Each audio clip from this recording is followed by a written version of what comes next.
everybody, it's Christine. I'm here to do my weekly wrap-up. Sorry I didn't get it done yesterday. My husband was sick and I ended up spending most of the night at the hospital with him. So that's why I look so tired. He's fine. He might have gastritis, but 8 hours at the hospital only to be told, you might have it. Please go home. That was not fun.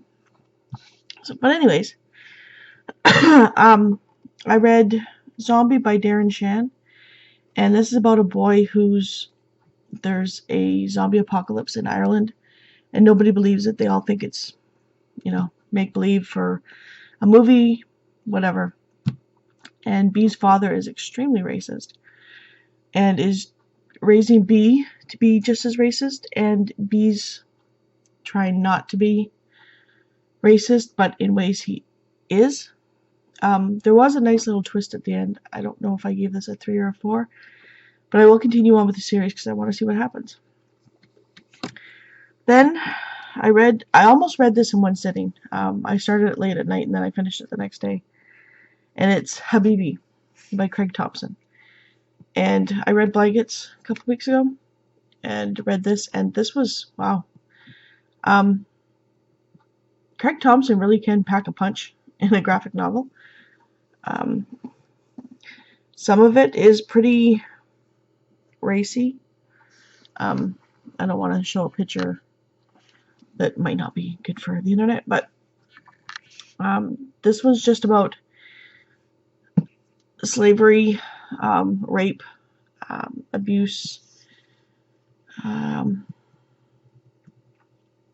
harems, that kind of thing, and it's the relationship between these two.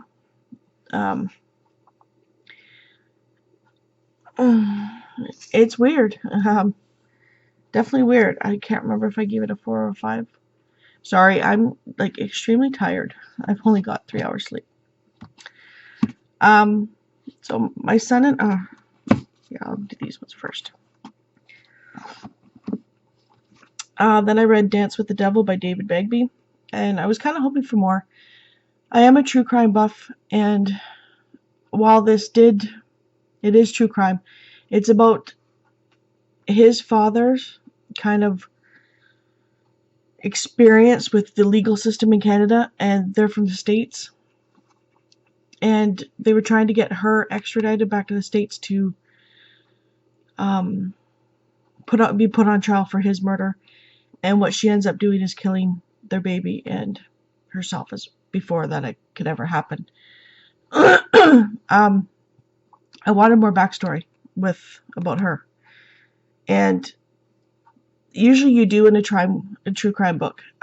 This one you didn't, because it is by his father, so you really don't get to see how she grows up and possibly becomes what she becomes. You get a little bit, but not enough to really do anything. So I gave this a 3, just because I did want more. Yeah, and unfortunately, Canada laws, they need to be changed. It's kind of, she went through the loopholes and got away with a lot of stuff. Then, of course, my son wanted me to read this, but it's because he knows I love Garfield so much. And that's his 55th book, Garfield Sings for His Supper, of course, by Jim Davis. And it's just, of course I gave this a 5 because it's Garfield, and I absolutely love Garfield. I have since I was a kid. And then I read and finished A Long, Long Sleep by Anna Sheehan. And it is a duology, but apparently they're both standalone for it. This one is about, what's her name?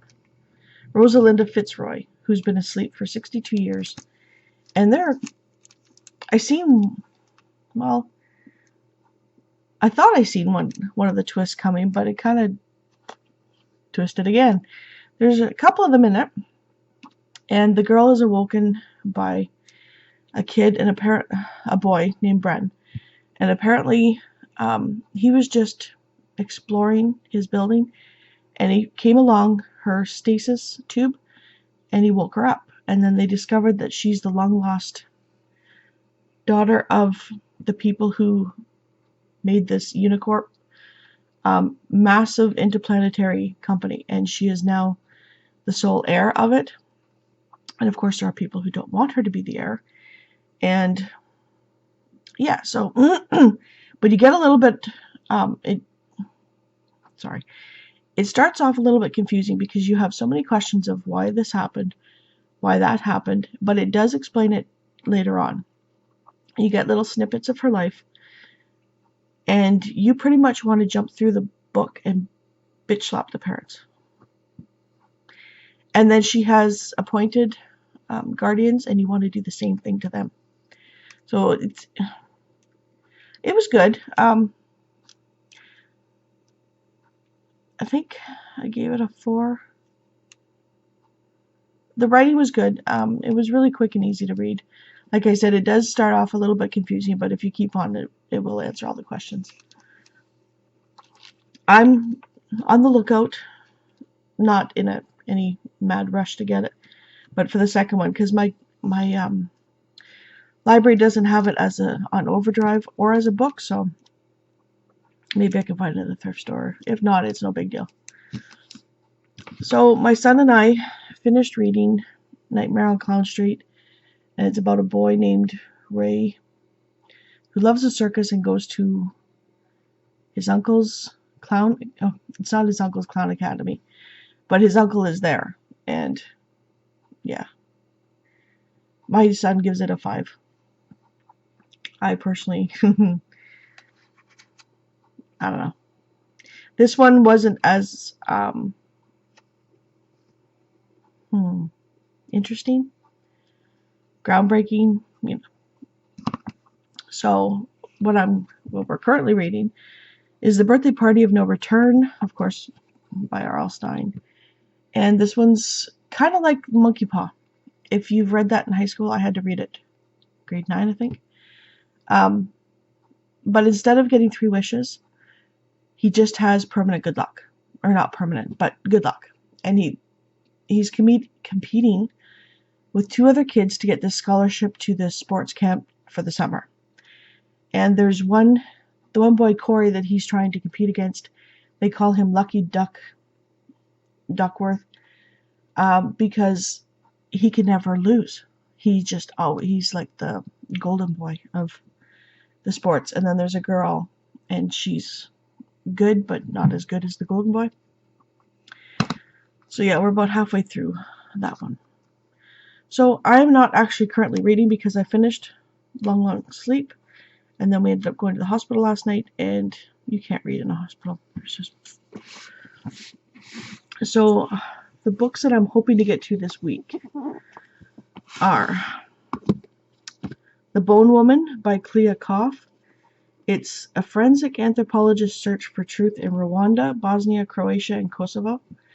And what it is she's she works with bones, and it's to see about the genocides and mass killings of people in those places. And it's like a memoir sort of deal. I thought it sounded quite interesting, especially with everything that goes on over in the Middle East. It's interesting. So there's that one. And then I really need to get into the Robin Hobb for the Hobbalong from Sam's Nonsense. And it's the Assassins Apprentice by Robin Hobb. Blah. I need to be in the headspace, and today is just not the day for doing this one. But I hope to get to this week, because I'm like so far behind in that. And then I'm going to hopefully get to finally Will Grayson and Will Grayson by David Levithan and John Green. And all I know is it's about 2 guys named Will Grayson who meet. And then hopefully I can get to One for the Money by Janet Ivanovich, the first for the Stephanie Plum series. And I had forgotten that this was a movie, and Katherine Heigl's on the front. I'm not a big fan of her. So I hope you have endured my tired litany of books. Let me know what you're going to be reading for this week, and I hope everybody has an awesome day. Thank you so much for watching. See you later.